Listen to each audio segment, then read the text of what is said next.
Alright, magandang tanghali sa lahat. So, inulit ko yung series ng video dahil nakaputol-putol dahil sa signal. So, sabi ng James chapter 1 verse 5, kung gusto mo mag-aral, if you lack wisdom, let them ask God. Saan ba tayo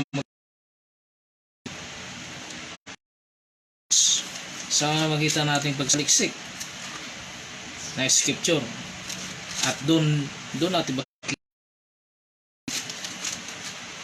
kalayaan. Sabi ng Biblia, sabi ng verse 5 ng James chapter 1, if any of you lack wisdom, let him ask of God, that give it to all men liberty.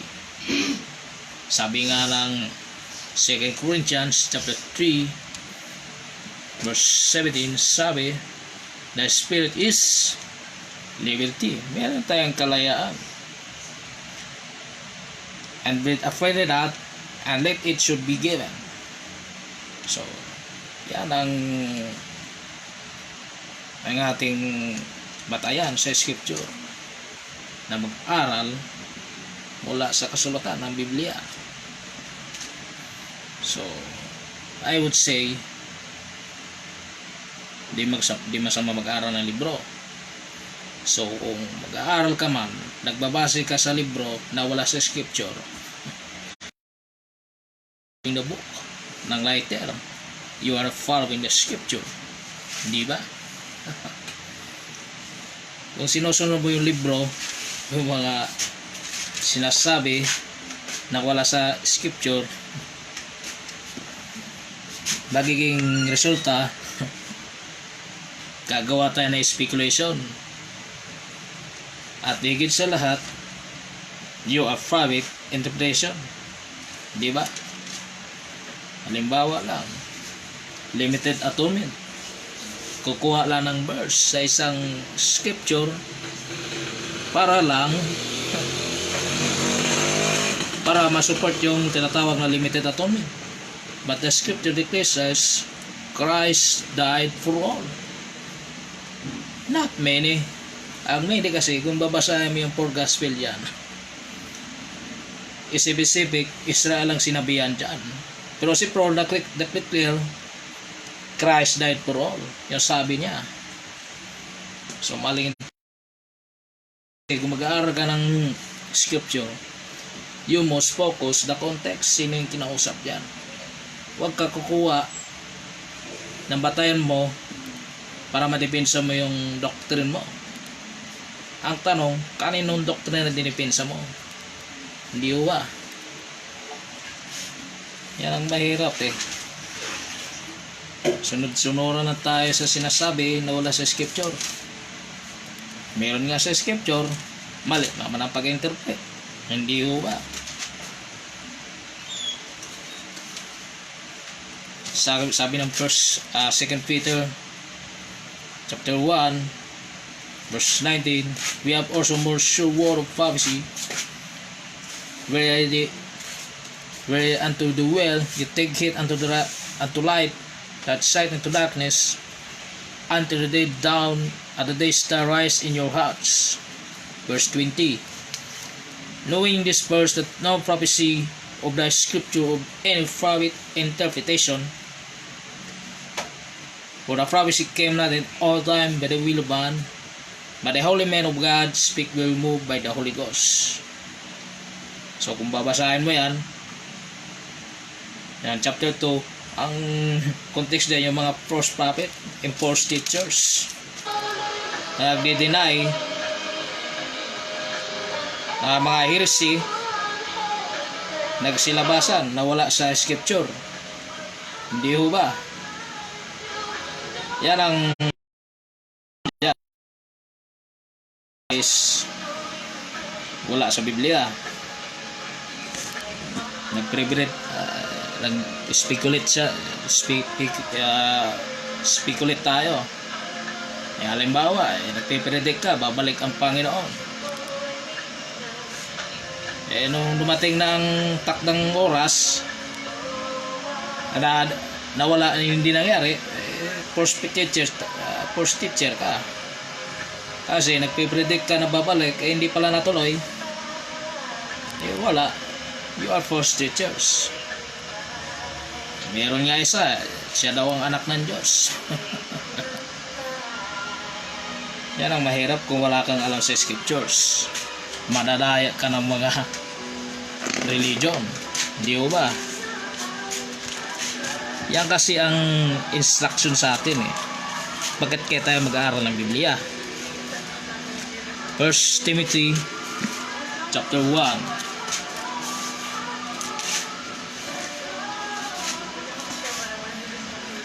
Chapter 1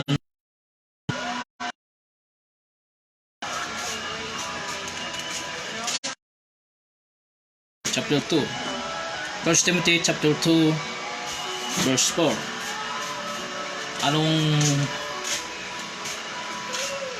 Anong instruct sa atin? Instruct ngayon sa body of Christ, sa mga believers ngayon. Alam mo kung ano instruct? Sabi ng chapter 2 verse 4, who will have all men to save. Kailangan ang isang tao ay maligtas sa pamamagitan ng salita ng Diyos, sa pamamagitan ng death and burials in the third day. Yan yung tinatawag na gospel of Christ. Sa pamamagitan ng grasya, maliligtas ang tao para maligtas. Ang pangalawa, and come to the knowledge of the truth. Saan? Sa salita ng Diyos. Wala na iba dyan na instruction na binigay sa body of Christ ngayon. Ang una, meant to be saved. Ang pangalawa, come to the knowledge of truth. Saan? Sa scripture. Bakit? Sa verse 5, for there is one God, man. Sino yun? Man, Christ Jesus. Isa lang ang Diyos, kundi si Christ. Verse 6, who gave himself a ransom for all to be testified in due time. Sino ba nagbibigay ng ransom sa lahat ng ating mga kasalanan? Kundi si Jesus Christ. Naganap na yun sa cross. Hindi ba? Yan ang instruction na binigay sa atin na bakit tayo mag-aaral ng scripture. Ang pangalawa is 2 Timothy 2:15. Familiar verse yan sa karamihan. Bakit tayo mag-study? Sabi nito, study to show ourselves up. Alam nga, mag-a-approve ka sa tao para mag-study ka. Sabi, a workman that needed not to be ashamed, rightly dividing the word of truth. Bakit kaya sinabi to ni Timothy na mag-aaral ng salita ng Diyos, i-approve sa Panginoon? Bakit? May nakita akong verse dito na wala daw, ang resurrection daw is nangyari na, past already. Sabi na 16, basahin natin ang context. But some profane and vain babbling, for they will increase unto more ungodliness. For the word is doeth a canker. Sino yung mga yon? Ang pangalan ng dalawa, for whom Hymenaeus Philetus, yung dalawang taong ito na hindi ang resurrection daw nangyari na in past already. Sabi ng verse 18, who concerning the truth have earned, nagkamali, saying that the resurrection is past already, and overthrown the faith some. So yan pumasok ang confusion.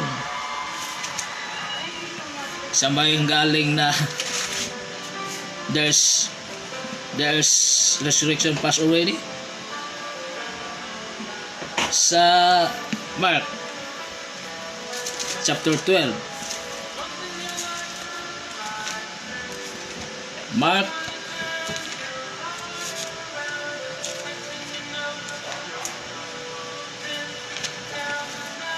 chapter 12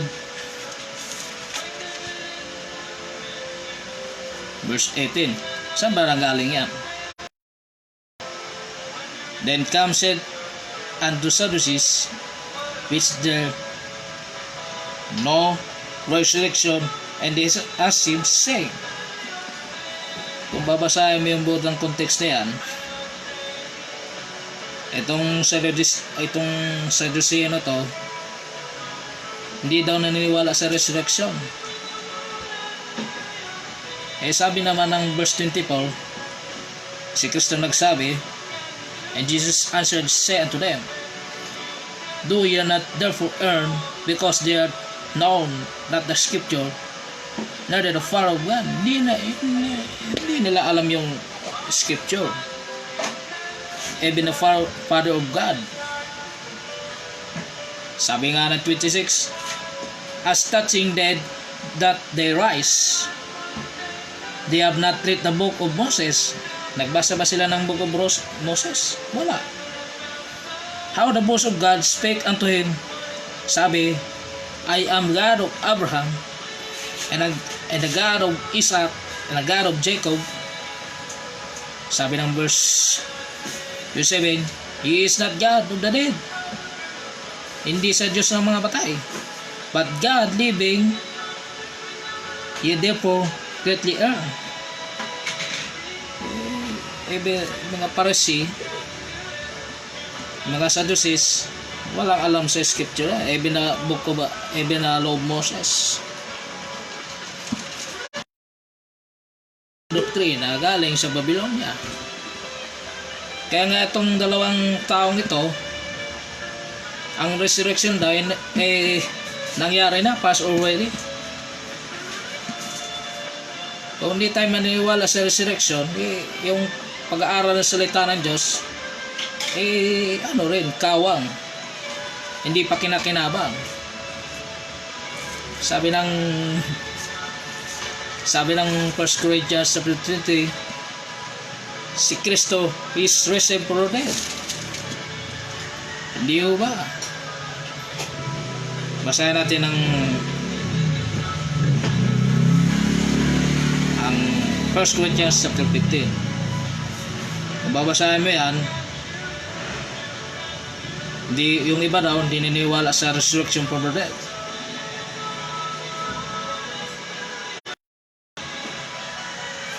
And fail.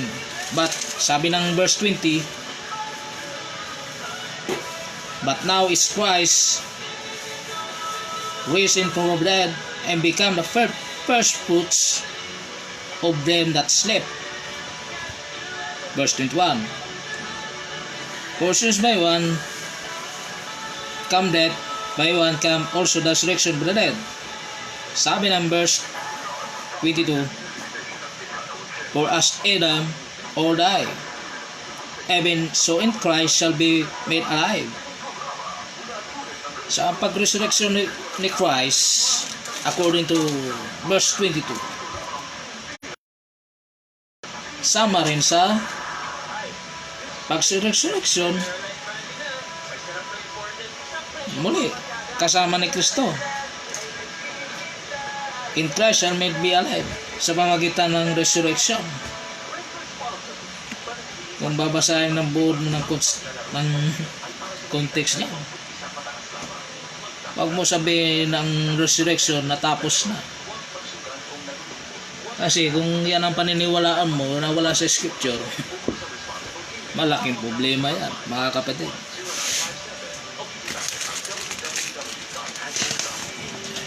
Kung yan ang babatayan mo. Sabi ng 2 Timothy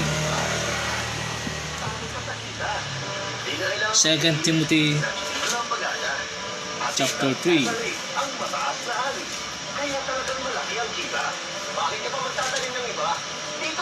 2 Timothy chapter 2. Ang kabuhayan natin mga magsasaka, mag-evaluate na. Dahil sa evaluate, may mag-aasaka. Ito lagi sa mga isyong pinagkakabuluhan, pinag-uusapan, Chapter 3, pinagkakasunduan, verse 7. Ever learning WTL, and ever to come to the knowledge of the truth. Bakit sinabi yan? Sabi ng verse 8, was Jannes and Jambres withstood Moses, so do this also resist the truth, men of corrupt minds, who people questioning the faith. Sabi dito, ever learning, mayroong tao and never come to the knowledge of the truth. Mas paniniwalaan nila yung sinasabi kaysa dito sa scripture. Ang resulta, ignorante sa scripture. Hindi ba? Yan ang problema dyan. Kung ang final authority mo wala sa scripture. Sabi nga ng chapter 4 verse 1 ng 2 Timothy, for I charge therefore before God and the Lord Jesus Christ, who shall judge the quick and the dead at his appearing. And his kingdom, preach the word, instant in season and out of season, reprove, rebuke, exhort with all suffering and doctrine. Ito ang matindi, verse 3. For a time will come when they will not endure sound doctrine. Kung pag-uusapan nyo ang mga bagay o stand doctrine, pag binanggit mo yan, ang sabi dito, will not endure sound doctrine. Hindi ba? Merong ganyan. Hanggang ngayon niya eh. Kung titingnan mo lang sa loob ng simbahan, eh, yung iba, nagtitiks-tiks. Yung iba, pakyut-kyut. Hindi ba? Yan ang religion, yan. Basta paniniwalaan nila yung sinasabi na wala sa scriptures. Ang resulta, malalaman mo na lang. Yung iba, lumipat ang Muslim. Lumipat ang religion. Bakit? Hindi nila to sineseryoso pag-study ng scripture eh. Di nga nag-i-endure eh. Kung palagi mo binabanggit eh. Bakit? After on last they shall hit to themselves. Sabi nga ba eh. Ano yung ibig sabihin ng hit to themselves? Grupo yan. Saan ka makikinig? Doon sa grupo. Halimbawa, for example doon ka lang makikinig. Example, sa tinatawag natin na Paulinites. Pangalan ko. So ang tao makikinig sa akin. Hindi siya makikinig sa iba. Hindi ba? Tandaan nyo, sinasabi ko sa inyo. Ha? Yung sinasabi ko na wala sa scripture, you not listen. Huwag mo papakinggan. Ang papakinggan mo sa sinasabi ko, nasa scripture. Yung sinasabi ko na wala sa scripture, you ignored it. Because they are final authority is King James Bible. Di ba? Yan, ito lang isang libro ang final authority natin. Regardless of practice. Isa lang. Wala na iba. Yung sinasabi kong wala sa scripture, huwag mo yung pakinggan yan.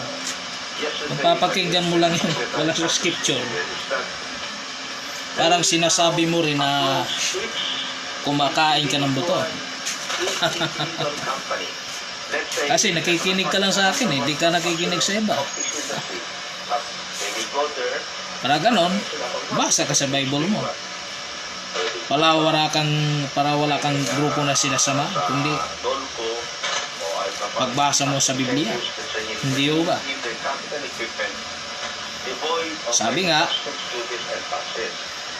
if to desert having itching ears, hindi ka makikinig.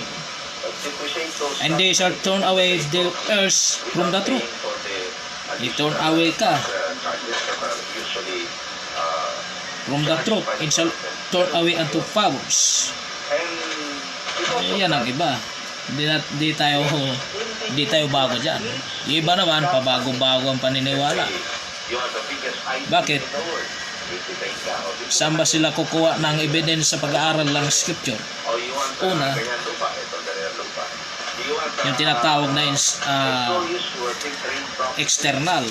Ano yung external na yun? Halimbawa, history.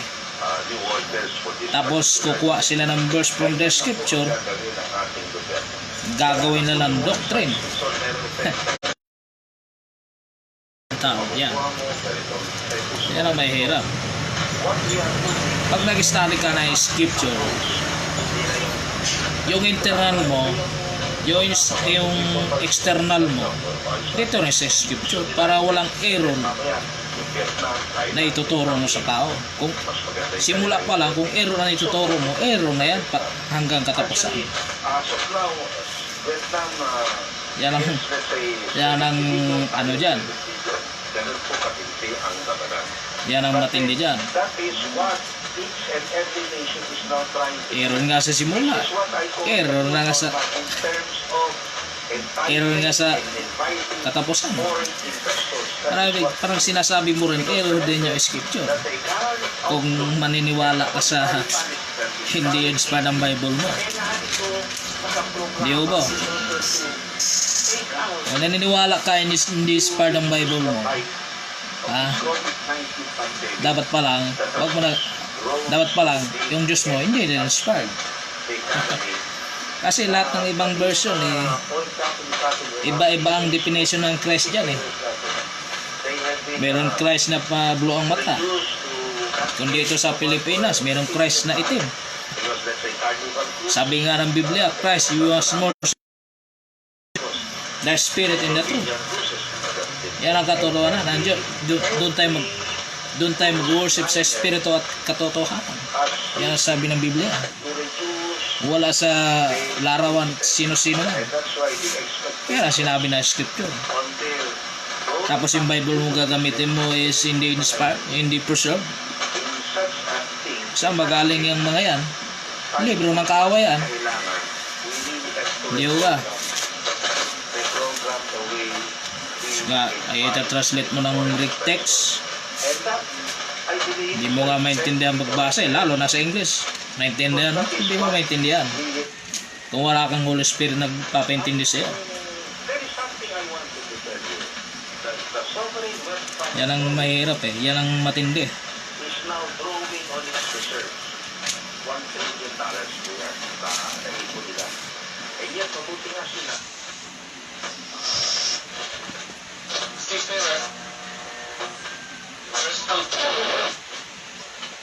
Alright.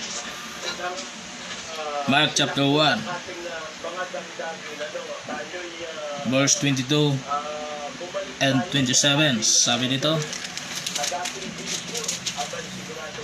and they were astonished at his doctrine, for they thought as one that had authority, and not as the scribe. Verse 23, as their synagogue a man with a clean spirit, and he cried out, say, let us alone, we have to do with thee, of Jesus of Nazareth, that come to destroy us. I know thee, who thou art, the Holy One of God. Verse 25, Jesus rebuked him, saying, hold thy face, and come out of him. Verse 26, when the unclean spirit entered him, and cried in a loud voice, saying, he come out of him. Verse 27, and they were on themselves, what this thing? This is a new doctrine. Sabi ng mga Parasiya, no doctrine. This is for the authority command he giving a clean spirit to do obey him. So kung babasahin mo yan, ang Mark, si Christ, meron siyang pinoses na devil. Kung babasahin mo yung botang context, kasi para sa kanila, yung doktrina na tinuro ni Kristo. Para sa kanila, kasi ang ano daw, ang paniniwala nila is yung sign and yung miracle, may bayad, may negosyo. Katulad kagabi, yung nakita ko sa Facebook. Itong ano daw, ginawa ng tubig. Gumaling daw. Wow. We'll find out. Marami na palang beses nangyari doon. Yung ganun pa rin yung tsura, ganun pa rin yung postura. Yung balok na kamay. Ibig sabihin, there's scam. Hindi nangyari sa panahon ni Kristo. Yung mga Sadducees and Pharisees, yung tinatawag na healing, ginagawang negosyo. So, sa susunod, ano natin sa topic yan. So natin, bakit tayo mag-aaral ng scripture? Kasi baka yung pag-aaral natin ng scripture galing din na sa doctrine ng mga Babylonia na inaaral sa atin noon. So kailangan open-minded tayo sa understanding ng scripture. Di sa understanding doctrinated sa iyo na wala sa scripture. Meron man sa scripture. Yan, mahirap yan. Tapos follow sa sinasabi. Amen tayo ng amen. Hindi natin tinitingnan yung board na scripture. Kaya resulta, disip tayo. Matthew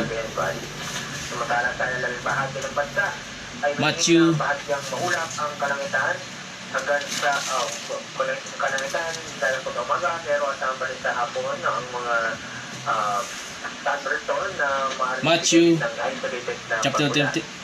Meron tayong namamataan na panibagong local. Basahin natin ng context niya. Verse number 3.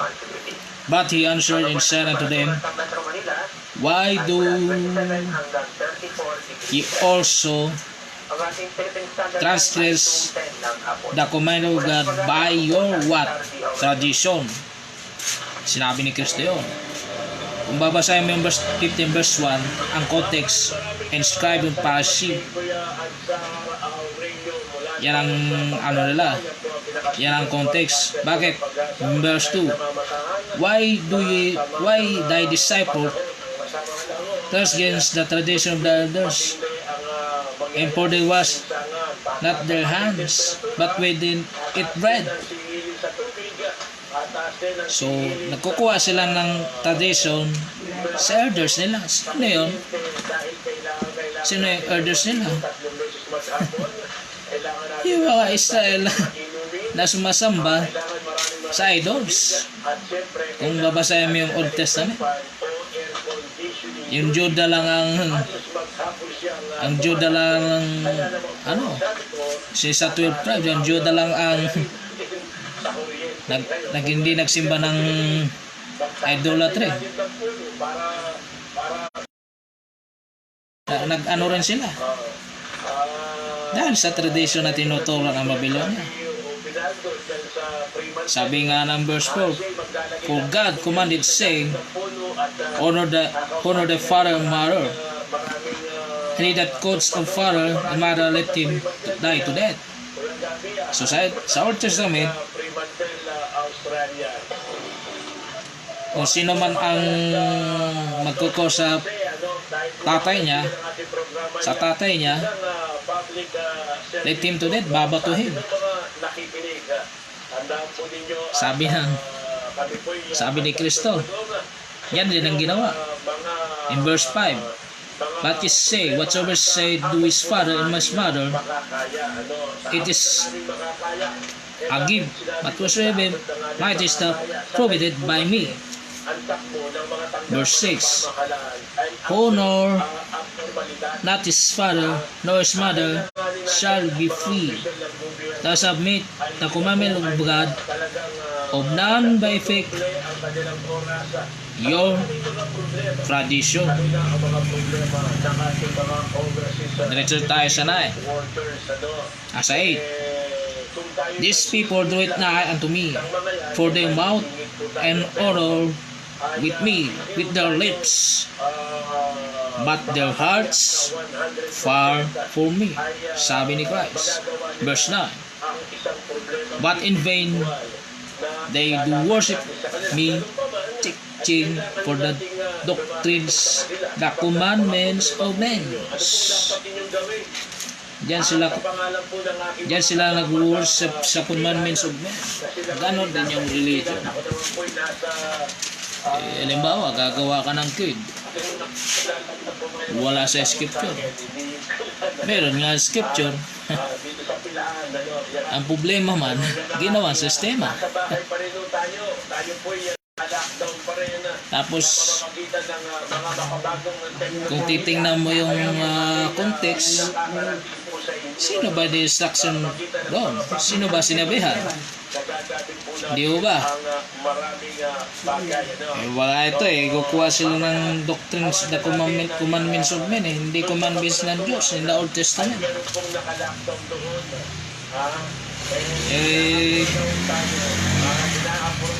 Babasahin mo yung Holy Scripture mo. Simula pa lang, yung Israel talaga nagsasamba ng idolatry. Kung babasahin mo ng buod yan, alam ko naman, alam nyo yan kung sino yung mga tao sa Scripture nagsisimba ng mga idolatry. Kung di tayo aware dyan sa Scripture,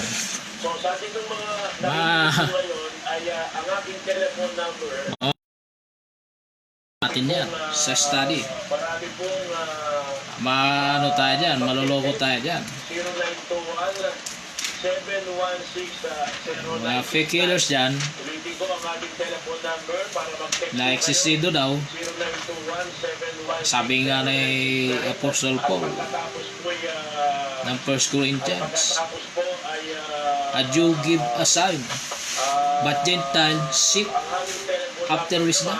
Ang hinahanap natin yung wisdom. Di tayo naghahanap ng sign and wonders. Tapos na yan. Kung titingnan mo yung above Acts, may binabanggit na sign and wonders. Chapter 1 hanggang 19. Binabanggit yan. In chapter 20 hanggang 28, wala kang maano dyan na sign and wonders and miracles dyan.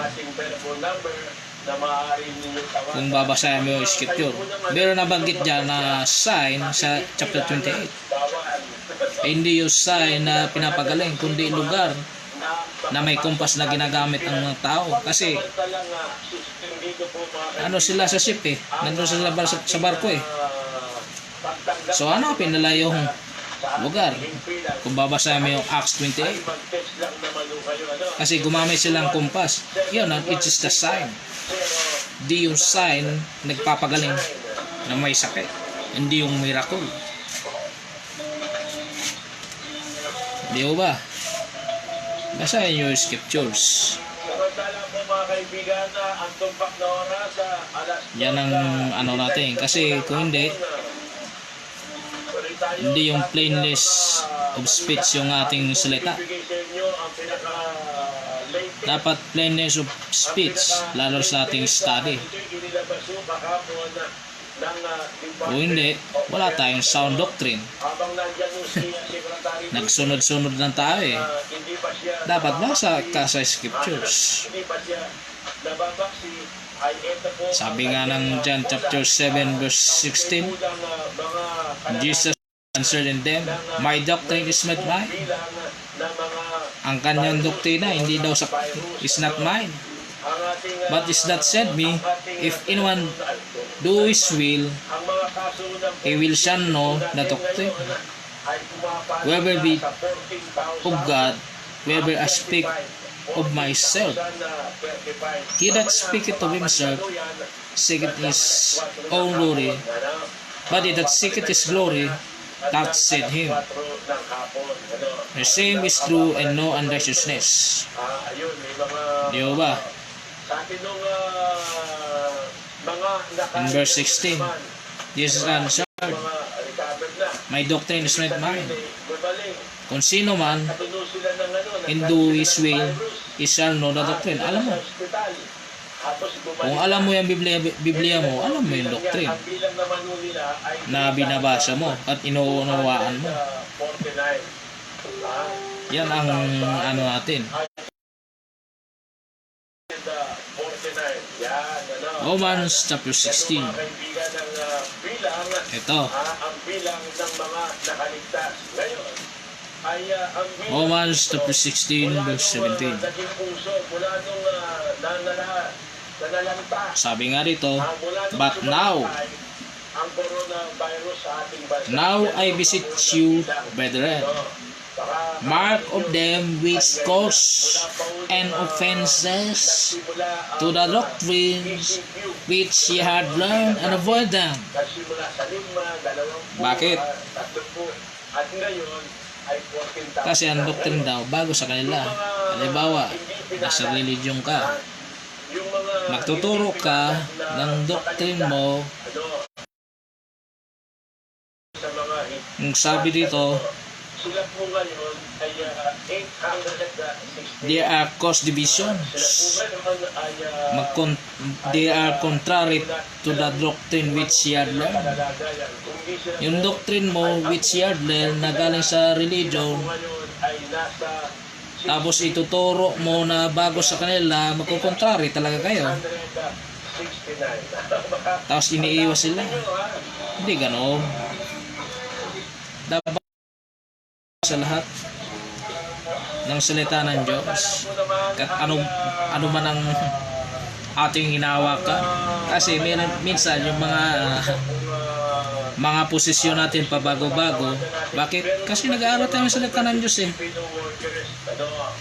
Tanggalin natin yung wala sa Biblia Kaya lang hindi sila nakaalis kasi na tinuturo sa iyo na wala sa Biblia. lockdown din ng Meron ng verses lockdown naman ang mga Aron hindi sila nakaalis. Nasa suportaran ngayon, sila po yung doktrina mo. ay nasa Cavite. Kaya magkukos yan, magkukontrary yan. Sa kanilang lalawigan kasi Yung doktrina mo, ganun pa rin. wala na sila Walang pagbabago. wala na kain, ano. So anong gagawin? Sabi, false teachers, Sila po mga kaibigan. pag-aralan mo muna kung anong posisyon. Huwag tayo sirado ng utak para hindi tayo magkukontrary dyan. Sa mga pauwi. Kasi kung pag-aaralan mo yan, Itong si Romans chapter 16, sila Jocelyn. Subukan yung iba natin dyan hindi tawagan nag-serve sa si Panginoon. si Miam, si Glenda, sila Sa po tiyan lang ang inuuna. Ngayon, kapag nakausap natin itong mga ito, Sabi nga ng 18 eh, for they that are such serve not our Lord Jesus Christ but their own belly, sa kanyang tiyan. But the words of prayer speechless and deceive the hearts of simple. Madideceive ka. Kasi inuuna mo yung tiyan mo eh. Imbis mag-susub ka sa Panginoon, inuuna mo tiyan mo. Pag tinuturo sa iyo ng doktrina na bago, ayon sa scripture, subukan natin tawagan magkukontrary yan. para naman sa ganoon ay kahit ito papano Kasi ano eh, ano sinasabi ng simbahan niya, yun ka lang. Mali. Dapat mag-search tayo ng scripture. Binabiolate natin yung sinasabi na spirit must be liberty. Wala tayong liberty kung gano'n ang prinsipyo natin. tawagan natin mamaya yung sinasabi mo 1 Corinthians chapter 14. Malapit na tayo matapos. kabanatuan. Si, 1 Corinthians. baka meron ng meron po yan. 1 Corinthians chapter Ay, si Jocelyn nung nasa Cavite. Magandang hapon sa iyo. 14 verse Magandang hapon po. Jocelyn, 26. ilang tayong naka- How it's then, brethren, when ye come together, every one of you, at some, at doctrine, at tongue, at revelation, at in interpretation, it all things be done unto edifying. So kung babasahin mo yan, Oh, may iba kasi pinaga babasahin mo yung context dyan, yung mga tinatawag nating tongue, kasi tatlo. yung mga speaking tongue na dapat magsasalita ka ng verse 29 and verse 27, if any man speak in unknown tongue by two or most by three, by course let him one interpret. Kung mag-uusap ka ng unknown tongue, dapat may mag-interpret. Verse 28, but let him keep silent in the church Wala pa po. Pero nagpupo. and let God. Pera namin. Yan ang klaro. Opo. Pero Yan ang ginagamit ng board again. Ang tanong, na-interpret ba? Kailangan may witness. Dapat may witness yan. Or two. kami ng Junuan. Yung isa naman po. Or by three. Or most. Kung dapat. Dapat rin yung ginano na aruntang, dapat naintindihan nila. At mayroon din nag-interpret dapat kung ano sinasabi ng anong tank na yan. Problema ginagamit ng religion ngayon yan. Kasi sa amin po Blah blah blah blah. Hindi kami Hindi naman naintindihan kung ano sinasabi. Yan ang mahirap. Ephesians chapter 4. Ngayon, ang ating Pangulo, ang lahat ng uuwi ng OFW, meron ng direktiba. Dapat basa, consider mo yung context kung basa ka ng scripture. Sa bahay ninyo, yung sa Kung kukuha ka lang ng talata bahay ninyo, pinarang ka, para lang maano mo yung doktrina mo, just wrong. kung sinong humarang sa'yo, sabihin mo sa akin at ikaw coordinate ko kagad para matawagan yung humarang sa'yo. Oo po. Kasi So, sabi po, dalawa po kami dito. Dito tayo sa verse Tapos tumawag po ako dun sa kapitan Sa verse 12. naman po, hindi daw siya tatanggap. For the perfecting of the saints, for the work of the ministry, for the edifying the body of Christ, number ng kapitan. till will come the unity of faith Bigay mo sa akin yung and of number ng knowledge kapitan. of the Son of God, Kailan mo ba nakausap unto yung kapitan a niyo? perfect one, unto measures of the stature of fullness of Christ. Kailan yun? That we win henceforth no more children, and tossed to and fro, and carried away with wind by the sleight of man, and cunning craftiness, whereby lie in wait to deceive. Verse 15. But speak the truth in love, and may grow up in all things, which is the head, even Christ. Yan ang Ibigay mo sa akin ang kung babasahin mo yung context dyan, yung iba, hindi natututo. para malaman mo ang aking numero. Kasi, Di ba i-text mo sa 09 yung old man kasi dyan, 7160965 yung kapitan. kinurap yung mind, yung old man. But verse 23, and be renewed in the spirit of your mind. Verse 24, And that ye put on the new man. Ano yung new man? Ako sa radyo, ha? Yung new man, yung isip. Kasi lang po, siyempre po. Which after God is created righteousness to holiness. Babasahin mo yan pababa. Ang nagbabago dyan, yung ano mo, pag-iisip mo, through scriptures. Para yung doctrine, divine, and slave of man, and cunning craftiness, and they lie in wait to deceive. Dapat mag-study tayo ng scripture dahil hindi tayo madideceive. Sabi dyan, Colossians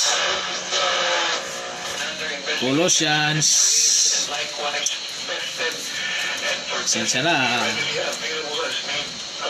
may sako na radyo eh. Colossians chapter 2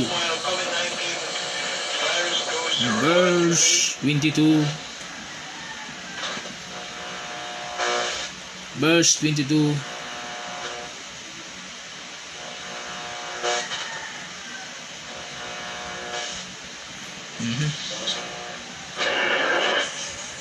Mula sa pool, yung testing, hindi pwede yung mass testing.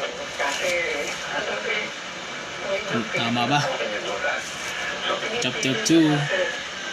meron tayong PPE, may test para ma-identify. Kung babasahin mo kasi, yung iba, Meron na mga patukala na the commandments and doctrines of man, barangay, verse 22. sa isang syudad, Kung babasahin mo yung context dyan, barangay, ng verse 2, chapter 2, verse 20, hindi yun ang lockdown. sabi dito, At yung mga wherefore if we dead with Christ from the rudiments of the world, while as do living in the world, are ye subject to ordinances. Touch not, taste not, handle not. Bakit? Which are to perish, which the using after the commandments and doctrines of man, which things submitted show a wisdom with worship and humility, neglecting of the body, not in honor and satisfying in the flesh. Kasi yung mga tao rito nagsasatisfy sa flesh. Yan ang religion yan. Doctrine of man. Dahil sa mga ordinances na tinutok na wala sa Biblia. Yan ang mahirap mga kapatid. Kung yan ang sinusunod natin, wala tayong sound doctrine. Wala tayong spirit of liberty dyan. Kung yan ang susundin natin ng wala sa Biblia.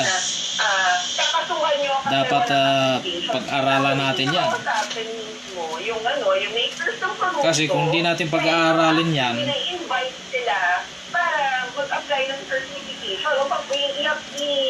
wala tayo dyan. Last verse. Marami doctrine. Kung ano. Last verse. 2 Corinthians 2 Corinthians chapter 4 verse 13. Sabi dito, we have in the same spirit of faith. Pareho tayo sa spirito ng paniniwala, according as it is written. Sabi ng kasulatan, I believe, therefore have spoken. We believe and therefore speak. Sabi nga, sabi ng scripture, kung anong sinabi ng scripture ng written, yan ang paniniwalaan mo. At yan din ang sasabihin mo. Hindi ba? Saan ka ba maniniwala? Yung wala sa scripture o nandito sa scripture? Yung paniniwala mo na wala sa scripture, hindi tayo mag-agree dyan. Sabi nga, spirit of faith, according as it is written, I believe, and therefore I have spoken. We Kung ano yung binilib mo, yun na i-speak mo. Saan? Wala sa scripture. Huwag ka nang kukuha na wala sa scripture. Kukuha ka na external na sinasabi mong evidence na wala sa scripture. Kukuha lang tayo ng talata na wala sa scripture, tapos gagawin natin doctrine. Yan ang problema. You are following story, not of scripture. Kukuha ka ng scripture, iaano mo naman yan tulad mo sa story. Di sa dyan yan. Your Bible complete in 66 book. I believe there are no special revelation in this sa ating present time ngayon. Kaya nga ang Diyos nangusap sa atin through the scripture. Wala na iba. Nangungusap ang Panginoon through the scripture, hindi sinasabing special revelation. Yung sabi na sign na paano tinawag ng Panginoon. Sabi nga ng 1 Corinthians, the Jew require the sign, but the wisdom. Di ba? Ang require sa atin as Gentiles, seek after wisdom, yung naay kay Kristo. Kasi yung mga Jews naghahanap ng sign kasi ano sila is to believe Kaya nga doon sa ministry of Christ, they are perform the miracle and signs para lang maniwala. Anong ginawa? Ni-reject naman. Pinapako pa nga sa cross Hanggang ang gospel dumating sa atin. Yan ang kagandahan sa atin. Ang gospel dumating sa atin. At paniniwalaan through the scripture. Death, burial, and resurrection in the third day. So yun ang paniniwalaan natin mula sa scripture. So I hope yun muna ang Bible study ngayon. So meron pa tayong mga Bible study na isi-series natin. So study why the study the scriptures. So maraming study yan. Dapat pag-aaralan natin. Sinasabi ko ang sinasabi ko na wala sa scripture, you ignore them. Because the final authority is King James Bible, the scriptures. Wala na iba.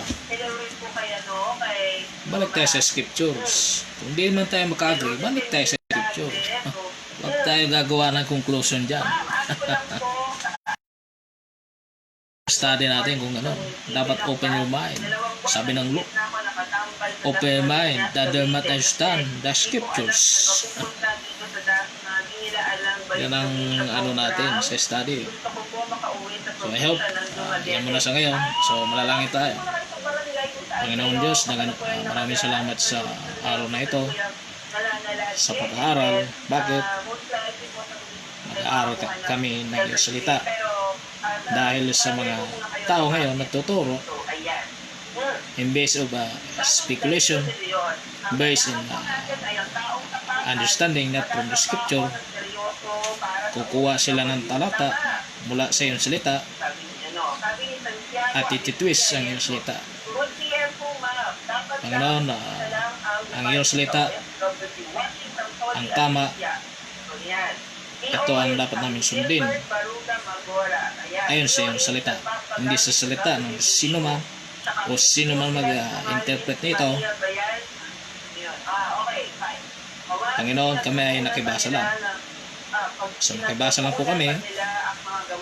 Ang scripture mo ang mag-interpret na ang may mga kababalaghan na hindi maganda na maunawaan namin nangyayari at na little by little dapat super para po wala pong private Sabi naman interpretation niya, no, ni sa iyong salita. ang trabaho ng isang nasa mataas At ito muli na dalalangin at pasalamat ng mga taong sa ngalan ni Kristo Jesus. Kapag samantala sila ng hindi